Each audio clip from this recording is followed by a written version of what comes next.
चलिए बेटा, so from today we are going to start basically two dimensional motion. और two dimensional motion में जो हमारा पहला कॉन्सेप्ट रहेगा that is projectile motion. So let us start two dimensional motion.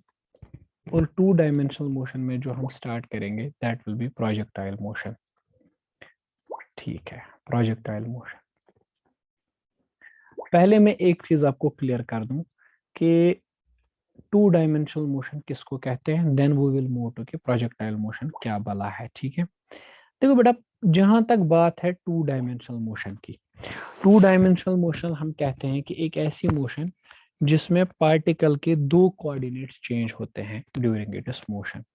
सो याद रखना है, a type of motion, a type of motion in which two coordinates of the particle, two coordinates of the particle or body keeps on changing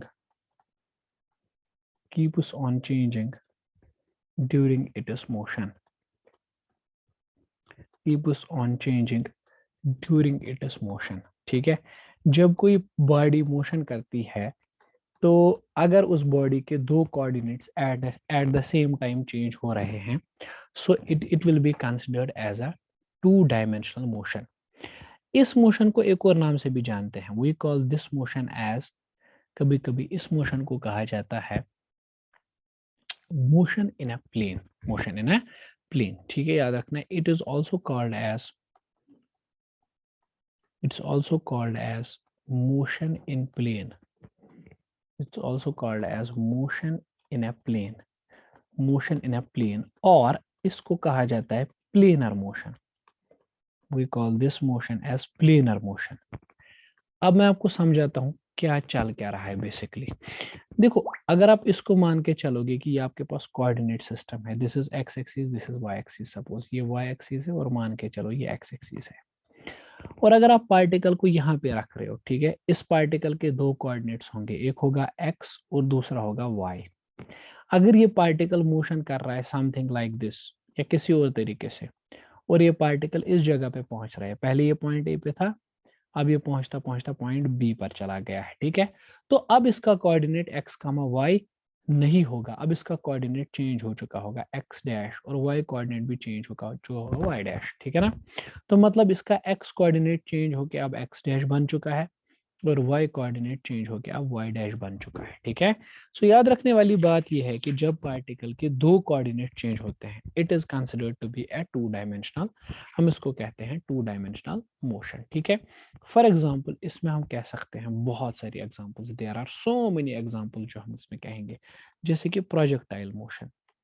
बेटा, projectile motion is an example of two dimensional motion. ठीक, जैसे कि मान लो this is the ground, ठीक है, और यहाँ से आपने किसी ऑब्जेक्ट को उठा के ऐसे फेंक दिया है, तो ये ऑब्जेक्ट ये पार्ट डिस्क्राइब करता हुआ वापस आ रहा है। ठीक है, ये पॉइंट ए है, यहाँ पे मान के चलो दिस इज पॉइंट बी, यहाँ पे मान लो दिस इज पॉइंट सी, यहाँ पे मान लो दिस इज पॉइंट डी, और यहाँ पे मान लो दिस इज पॉइंट ई। ठीक है, अब देखो पॉइंट बी पर या पॉइंट ए पे पहले देखो कोऑर्डिनेट्स क्या है, X comma Y.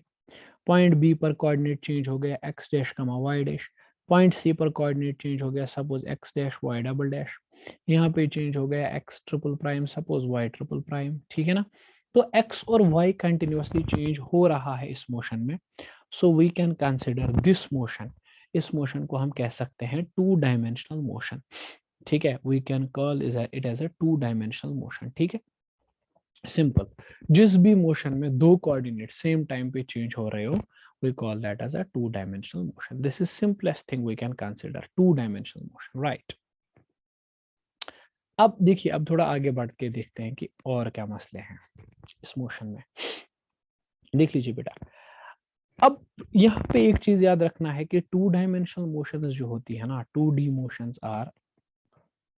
Motions are described by, जब भी हम टू डी मोशंस की बात करते हैं ना, two D motions are described by two set of variables, two set of variables. हम यहाँ पे दो सेट ऑफ वेरिएबल्स काउंट करते हैं ऑलवेज एंड ऑलवेज। ठीक है ना, एक्सक्लूडिंग टाइम, याद रखना टाइम इसमें नहीं काउंट करोगे, एक्सक्लूडिंग टाइम।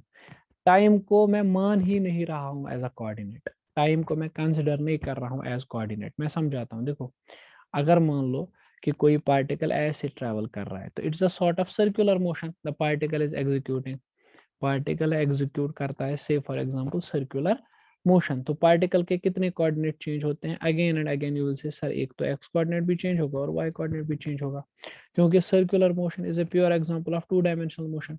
तो कौन कौन सा कोऑर्डिनेट यहाँ पे इन्वॉल्व हुआ, तो आप बोलोगे सर यहाँ पे तो दो कोऑर्डिनेट्स इन्वॉल्व हुए, एक हुआ कोऑर्डिनेट इन्वॉल्व एक्स और दूसरा कोऑर्डिनेट जो है वो इन्वॉल्व हुआ वाई, दूसरा कोऑर्डिनेट हुआ y, ठीक है। तो x कोऑर्डिनेट और y कोऑर्डिनेट, दो कोऑर्डिनेट यहाँ पे इन्वॉल्व हुए। So there is a set of coordinates which are x, y is a set of coordinates जो यहाँ पे इन्वॉल्व हो रहा है, ठीक है।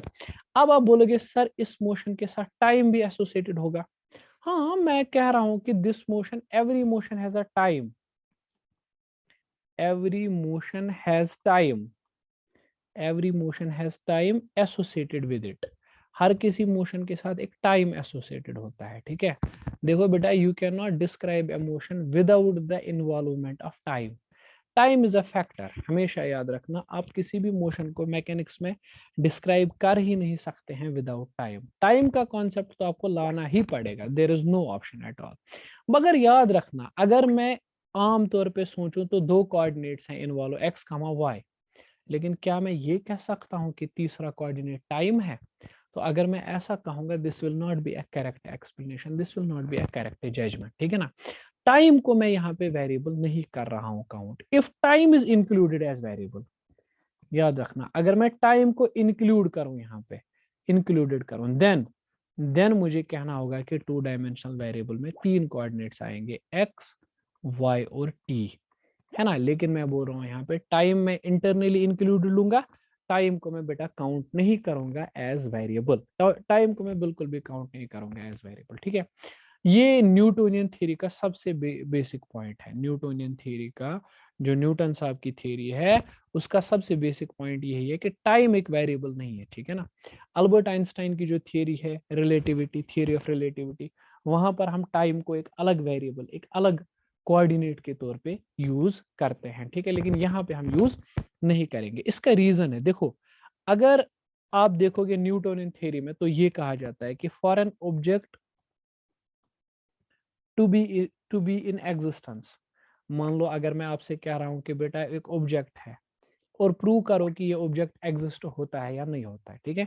से for example you have this object, ठीक है, दिस ऑब्जेक्ट, और मैं आपको बोल रहा हूँ कि बेटा ये ऑब्जेक्ट एग्जिस्ट हो रहा है, क्या ये ऑब्जेक्ट इस दुनिया में प्रेजेंट है? तो आप कहोगे सर हाँ ये ऑब्जेक्ट दुनिया में है, एग्जिस्ट करता है, ये ऑब्जेक्ट दुनिया में एग्जिस्ट करता है, ठीक है। मैं बोलूंगा क्यों एग्जिस्ट कर रहा है, अब आप रीजन दोगे, सर आपको दिखता नहीं है तो सामने, फॉर एग्जाम्पल टेबल पे रखा होगा, सर ये बॉल है, हम बेटा ये बॉल एग्जिस्ट करती है, आप बोलोगे हाँ सर एग्जिस्ट करती है, क्यों करती है? फिर आपको रीजन दोगे, सर हम इसको देख रहे हैं, टच कर रहे हैं, एटसेट्रा एटसेट्रा। नहीं, वो रीजंस फिजिक्स में सही नहीं है। देखो, for an object to be in existence, अगर कोई ऑब्जेक्ट करना है आपको प्रूव कि हाँ ये ऑब्जेक्ट है, इसकी प्रेजेंस है, इसकी एग्जिस्टेंस है, देन इट मस्ट हैव, इसके फिर होनी चाहिए एज पर न्यूटन, इसका लेंथ होना चाहिए, ब्रेड्थ होना चाहिए एंड इसकी कुछ हाइट होनी चाहिए, ठीक है। That is it must possess dimensions, इस ऑब्जेक्ट के डायमेंशंस होने चाहिए, ठीक है। कोई भी ऑब्जेक्ट जिसका डायमेंशन नहीं है, ठीक है, हम कहेंगे वो एग्जिस्ट नहीं करता है, ये आपकी अकल भी इस बात को मानेगी। न्यूटोनियन थ्योरी का ये जो पॉइंट है ये बहुत ही स्टैंडर्ड पॉइंट माना जाता है, ठीक है। न्यूटोनियन थ्योरी का ये पॉइंट बहुत स्टैंडर्ड पॉइंट है। आप मान लो क्या कह रहा है, क्या ये पॉइंट आपसे कह रहा है कि अगर किसी भी ऑब्जेक्ट को एग्जिस्ट होना है, it must have some dimensions. देखो अगर ये क्यूब एग्जिस्ट करता है, इसका लेंथ भी है, ब्रेड्थ भी है, हाइट भी है। अब ऐसा तो नहीं है ना कि मतलब ये हवा में से एग्जिस्ट करता है, एग्जिस्ट तो कर रहा है, लेकिन एग्जिस्टेंस के लिए क्या कंडीशन है? लेंथ ब्रेड्थ एंड हाँ हाइट होनी चाहिए, ठीक है। तो एग्जिस्टेंस के लिए this is the prayer condition, है ना, ठीक। ये आप न्यूटोनियन थ्योरी में देखोगे, ठीक है। लेकिन आइंस्टाइन की थ्योरी में अगर आप देखोगे ना इस चीज को, तो ये ऐसे कहता है, for an object to be in existence, अगर किसी चीज को एग्जिस्टेंस होना है, एग्जिस्ट होना है, then it must have dimensions, it must have dimensions. ठीक है, आइंस्टाइन की थ्योरी कहती है अगर किसी ऑब्जेक्ट को एग्जिस्ट करना है तो उसे डायमेंशंस होने चाहिए उसके पास। आप बोलोगे सर ये तो न्यूटन थ्योरी भी कहती है, लेकिन आइंस्टाइन साहब की थ्योरी एक्स्ट्रा में कहती है and a time associated with it. ठीक है, अगर कोई ऑब्जेक्ट एग्जिस्ट करता है तो there must be a time associated with it, है ना। तो यानी ये थ्योरी आपसे ये कहती है कि टाइम का इन्वॉल्वमेंट नेसेसरी है। Without the involvement of time, without the involvement of time कोई भी ऑब्जेक्ट एग्जिस्ट नहीं करता है। ठीक है, existence of time is necessary, बहुत नेसेसरी है बेटा, existence of time is necessary for the survival of object, time is must. ठीक है ना, ये आपको आइंस्टाइन की थ्योरी में है, मिलेगा। ठीक है, but since we are talking about only and only we are talking about Newtonian theory right now in our mechanics, ठीक है ना, so we will be dealing with only and only Newtonian postulate. So what Newtonian postulate says, हमारे लिए तो यही point मान लो, क्या मानते हैं, भगवत गीता मान लो या मान लो हमारे लिए ये बाइबल का वर्डिक्ट है। ठीक है, for an object to be in existence it must have length, breadth and height, यानी किसी भी ऑब्जेक्ट को अगर एग्जिस्ट होना है तो there must be some sort of a time, some sort of an dimension associated with it. ठीक है ना, हम टाइम को ट्रीट नहीं करेंगे सेपरेट वेरिएबल, ये मैं आपको बता दूं ये चीज। ठीक है, this thing is really very important for you guys. ठीक है ना, ओके, अब हम आगे बढ़ते हैं इसमें। नेक्स्ट थिंग, हम एक चीज यहाँ पे आपको जो है ना वो दिमाग में मैं आपको बिठा दूं, एक चीज जो खास है, बहुत खास है यहाँ पे,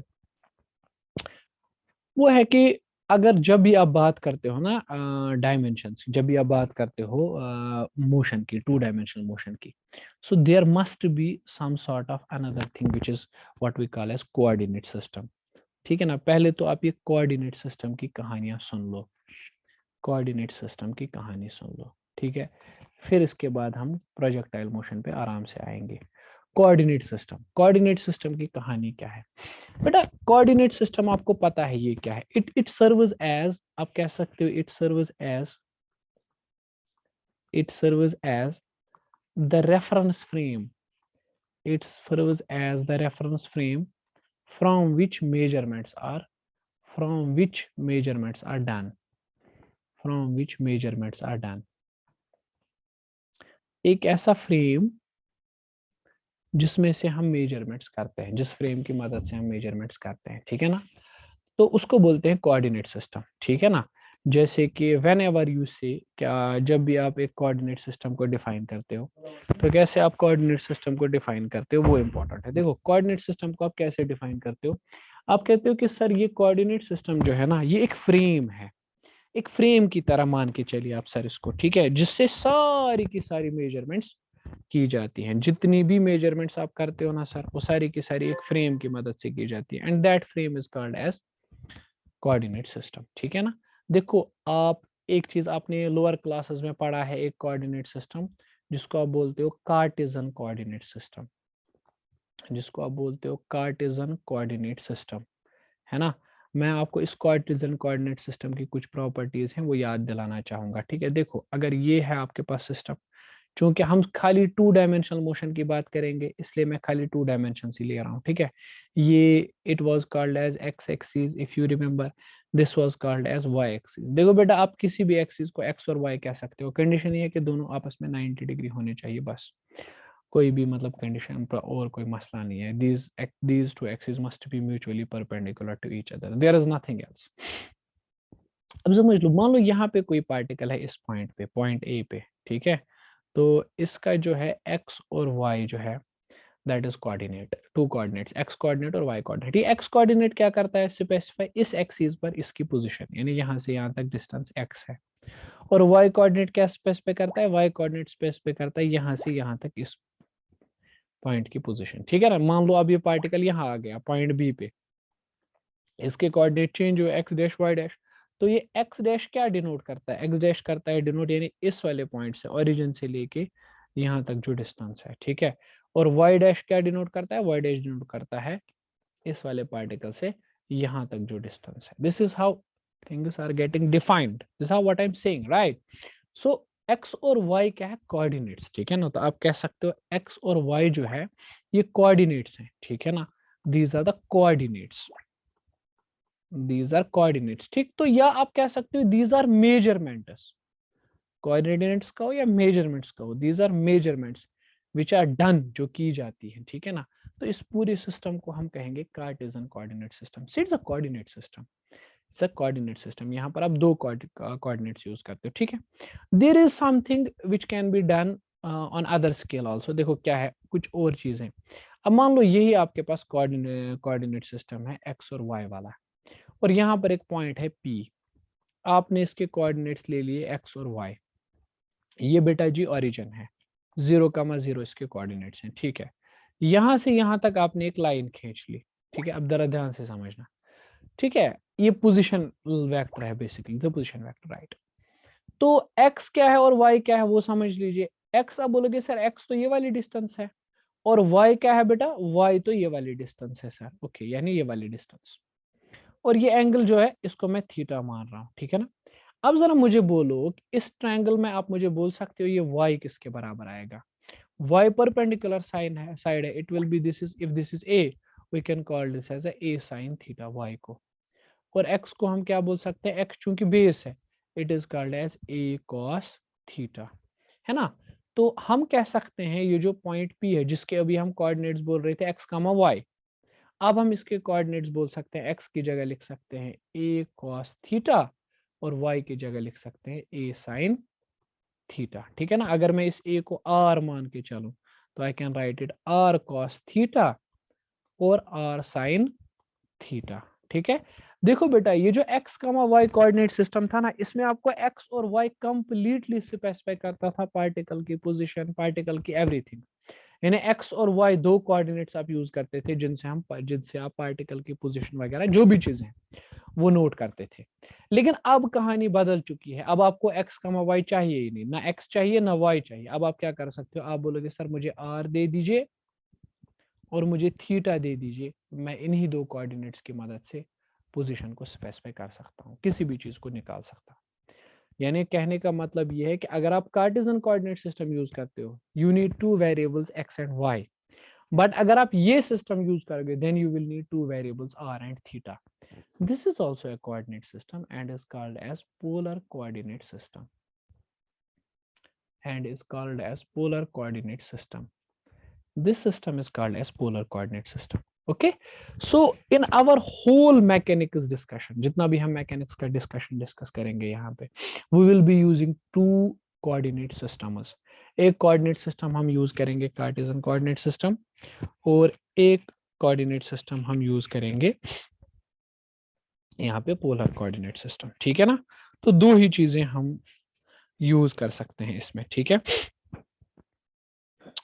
तो ये चीजें हैं कि there are other coordinate systems also. I am not saying we are stopping here, no, there are other coordinate systems also. There may be spherical coordinate systems. देखो एक कोऑर्डिनेट सिस्टम है spherical coordinate system, spherical coordinate system, ठीक है ना। Spherical coordinate system, people use this system. इस system को तो बहुत सारे लोग यूज करते हैं, इवन कि कहते हैं कि चूंकि अर्थ स्फेरिकल है, तो ग्रेविटेशन जब भी आपको पढ़ना हो तो आप इसी सिस्टम में यूज किया कीजिए, ठीक है। ग्रेविटेशन आप स्फेरिकल कोऑर्डिनेट सिस्टम में ही पढ़ा कीजिए। Even there is a system which is called as cylindrical coordinate system, cylindrical coordinate system, ठीक है ना। ये सिस्टम भी फ्लूइड मैकेनिक्स में इस सिस्टम का बड़ा यूज किया जाता है, ठीक है। There are other systems also, लेकिन हम जो मैकेनिक्स डिस्क्राइब करने वाले हैं वो हम खाली दो कोऑर्डिनेट सिस्टम, कार्टेशियन और पोलर कोऑर्डिनेट सिस्टम की मदद से एक्सप्लेन करने वाले हैं, ठीक है।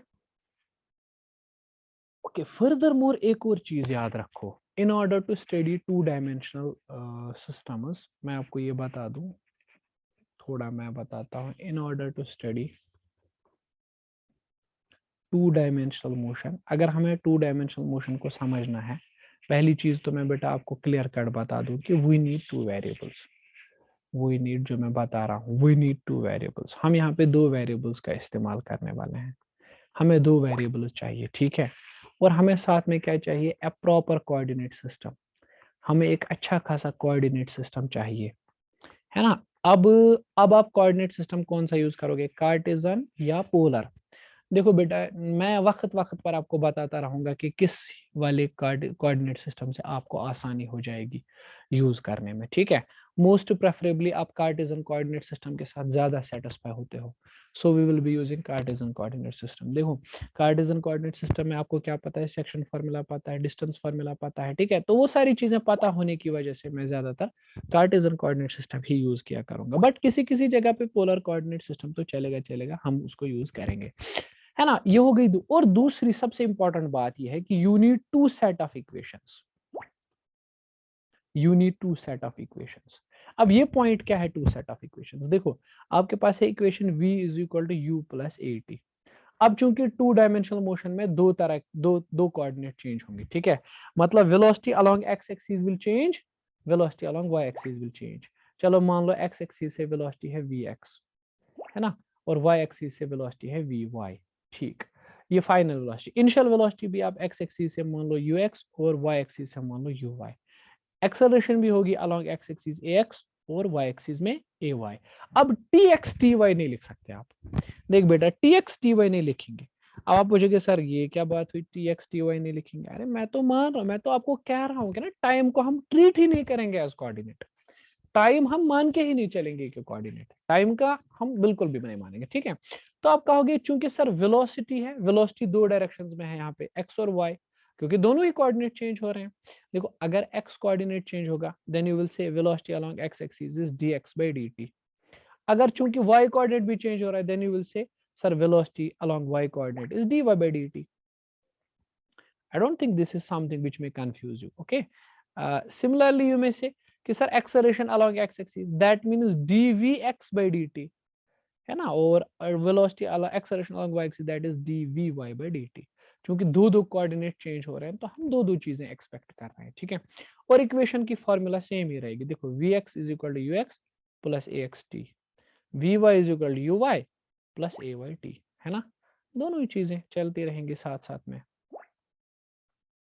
हम क्या करेंगे, वो भेदभाव वाली सिचुएशन हम बिल्कुल भी नहीं क्रिएट करेंगे, ठीक है। एक सिंपल सा लॉजिक लेके चलेंगे ए वाई टी, ठीक है। तो ये इक्वेशन जो आपके पास थी पहली वाली इक्वेशन, ये दो फॉर्मेट्स में हो जाएगी, ठीक है। सिमिलरली चलिए देखिए ये वाली equation v square minus u square that is 2as, इसका भी दो पार्ट बन जाएगा। एक होगा ऐसे, v के बदले एक्स एक्सिस से देखेंगे v x square minus u x square that is 2ax into s x, ठीक है ना। और इस तरह से v y square minus u y square that is 2ay sy, है ना। ये होगी दूसरी इक्वेशन। अब तीसरी इक्वेशन प्रोमिनेंटली भी चेंज हो जाएगी। तीसरी इक्वेशन में है s is equal to u t plus half of a t square, taking two variables, तो ये हो जाएगा s x is u x t plus half a x t square, है ना।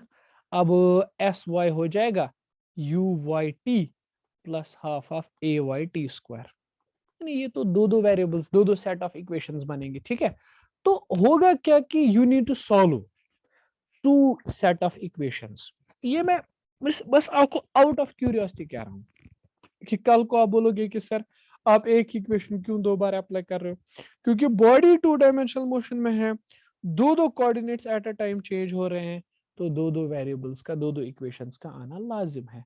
पॉइंट ऑब्वियस है यहाँ पे, आप उस बात की टेंशन नहीं लोगे, ठीक है। तो अगर फोर्सेस भी होंगे, फॉर एग्जांपल किसी जगह पे फोर्स लग रहा है F is equal to M times A, तो you will ask me sir अगर टू डायमेंशनल मोशन हो रही है तो क्या फोर्स भी बढ़ेगा। हाँ, force along x axis is M times A X और force along Y axis is F Y is equal to M times A Y. हम इसके बारे में तो आगे आने वाले क्लासेस में बात करेंगे, लेकिन होगा ये कि दो दो इक्वेशंस आएंगी, दो दो सेट ऑफ वेरिएबल्स इन्वॉल्व होंगे। ये बड़ा खास है, ठीक है ना। ये बहुत खास है ये चीज कि दो दो वेरिएबल्स आपको इन्वॉल्व हो जाएंगे, ठीक। अब यहाँ पे एक बड़ा मुद्दा ये है कि सर ये इक्वेशन जो आप लिख रहे हैं ना, v is equal to u plus a t v square minus u square equal to a s s is equal to u t plus half of a t square, sir ये equations तो one dimensional motion में हमने derive की थी ना, ठीक है। ये इक्वेशंस वन डायमेंशनल मोशन के लिए वैलिड है, तो क्या यही इक्वेशंस टू डायमेंशनल मोशन के लिए भी वैलिड है। ठीक है, देखो बेटा, मैं कह रहा हूं yes they are valid for two dimensional motions also, two dimensional motions में ये भी वैलिड है, ठीक है ना। Now there comes sir proof, you may ask sir proof क्या है। देखो बेटा, प्रूफ की जहां तक बात है, theoretically you can go and prove them, ठीक है। There are lot of derivations on the books written कि किस तरह से हम ये प्रूव करेंगे कि दोनों इक्वेशंस वेरिएबली ठीक है। यही इक्वेशंस वन डायमेंशन में है और देयर इज नो चेंज, यही इक्वेशंस टू डायमेंशन में भी है, ठीक है। आप ऐसा अच्छे से प्रूव कर सकते हो, but I don't think for the NEET purpose कि आपको वो प्रूव करने की जरूरत है, ठीक है। आई होप कि आप लोग बिलीव करते हो इस बात पे कि दोनों बराबर ही है, ठीक ही है, ठीक है। मेरे पे थोड़ा सा बिलीव करो और आगे चलो, ठीक है। Will prove them in some other class, अगर टाइम मिला हम लोगों को, ठीक है ना। फिलहाल मैं समझता हूँ कि इन इक्वेशंस का यूज करना ज्यादा इंपॉर्टेंट है देन ये समझना कि ये इक्वेशंस ठीक है, वैलिड है कि नहीं। ओके, वैलिड है सेम तरीके से, यानी that's a theoretical point, will discuss that separately, उसमें प्रॉब्लम नहीं है। बट फिलहाल मैं क्या कह रहा हूँ, फिलहाल आप यहाँ पे इस चीज को समझ लो, ठीक है ना। अब एक चीज समझ लो बेटा, मैं थोड़ा बहुत आपको एक और चीज के बारे में बता दूं। देखो क्या है यहाँ पे, ओके, लेट अस सी, यहाँ पे एक चीज है जिसको हम लोग अक्सर और बेशतर बोला करते हैं shifting of origin. We call this as shifting of origin. Shifting of origin जो है, that is something which I guess most of the people miss out. Shifting of origin क्या है, मान लो अगर आप कोई मोशन देख रहे हो, किसी ऑब्जेक्ट को ऑब्जर्व कर रहे हो, और मान लो कि आपके पास ये कोऑर्डिनेट सिस्टम है, this is the origin O. आप इस पार्टिकल की मोशन को यहाँ से ऐसे डिस्क्राइब कर रहे हो, ऐसे करके आप पता कर रहे हो, ठीक है। ये पॉइंट ए है, then it is moving to point B, okay. तो अब यहाँ से मेजरमेंट कर रहे हो, तो मेजरमेंट्स कहाँ से हो रही है, measurements are done from, okay, point O से आप मेजरमेंट कर रहे हो। अब आपने क्या किया, अब आपने ओरिजिन को शिफ्ट करके मान लो यहाँ पर आप लेके आए ओरिजिन को, तो अब आपका कोऑर्डिनेट सिस्टम ऐसे बन जाएगा, ठीक है। यानी अब आपको ओ डैश, ठीक है ना। तो मुझे बोलो अब मेजरमेंट्स कहां से करना है, now measurements are done from, अब हम मेजरमेंट्स को कर रहे हैं done from point O dash, ठीक है। अगर मैं बोलूं आपको फ्रॉम ओ, पॉइंट ओ से, और फ्रॉम ओ डैश से, मैं आपको बोलूं बेटा याद रखना हमेशा, shifting of origin never affects the motion, shifting of origin never affects motion, shifting of origin never affects motion, याद रखना। ओरिजिन का शिफ्ट करना कभी भी मोशन को अफेक्ट नहीं करता है, ठीक है ना। नॉर अफेक्ट्स वे इक्वेशंस, ना ही उन इक्वेशंस को कोई फर्क पड़ता है, इक्वेशंस ऑफ मोशन, ना ही उन इक्वेशंस ऑफ मोशन पर कोई फर्क पड़ता है, ठीक है ना। किसी चीज पर कोई फर्क नहीं पड़ता है। आप एक जगह से किसी चीज को ऑब्जर्व करो, या उसी चीज को आप दूसरे ओरिजिन से जो है ना कर लो, ठीक है, उससे कोई फर्क नहीं पड़ने वाला है, ठीक है। ये चीज बड़ी इंपॉर्टेंट है। देखो मान लो यहाँ पे तीन वेरिएबल्स है, यहाँ पे ये दो दो पार्टिकल्स हैं, और आप दो पार्टिकल्स की मोशन को स्टडी कर रहे हो। कोई बंदा कह रहा है कि सर मैं क्या करूंगा ना, मैं इस वाले पॉइंट से मोशन को ऑब्जर्व करूंगा, ओ से, जीरो से मैं देखूंगा, मेजरमेंट्स करूंगा सारी, ठीक है। ठीक, कोई बंदा कह रहा है सर नहीं मैं वहां क्यों जाऊं, मैं इस वाले पॉइंट से, बीच वाला ये जो पॉइंट है ओ डैश, यहाँ से मेजरमेंट करूंगा। आई एम सेइंग बेटा कोई प्रॉब्लम नहीं है, ठीक है। आप वहां से मेजर करना करो, इट्स ओके, यहाँ से मेजरमेंट करो, इट्स ओके, कोई इशू नहीं है। आपको जहां से ओरिजिन आपको अच्छा लगता है वहां अपना ओरिजिन सेट करके बैठो और मोशन को देखते रहो क्या होगा, ठीक है। It will not affect the quality of motion, it will not affect the measurement, it will not affect anything, but one thing is that कि आपको प्रॉपरली वेरिएबल्स को चूज करना है। अगर कोई यहां से मेजरमेंट करता है तो इक्वेशन अलग तरीके से लिखेंगे, और यहां से मेजरमेंट करता है तो इक्वेशन में थोड़ी सी चेंज आएंगे। However observations will remain same, observations पर कोई फर्क नहीं पड़ेगा, ठीक है। This is what I am saying, this point makes the motion special and important, right. So this is all about studying to dimensional motion. और सबसे ज्यादा इंपॉर्टेंट फैक्ट मैं बताता चलूं कि बेटा I am going to use vectors a lot in this. Vectors का तो असल मकसद मैं यहाँ पे आपको दिखाने वाला हूँ कि वेक्टर्स की क्या खास बात है और वेक्टर कैसे यूज किया जाता है, ठीक है। So you must remember that part also.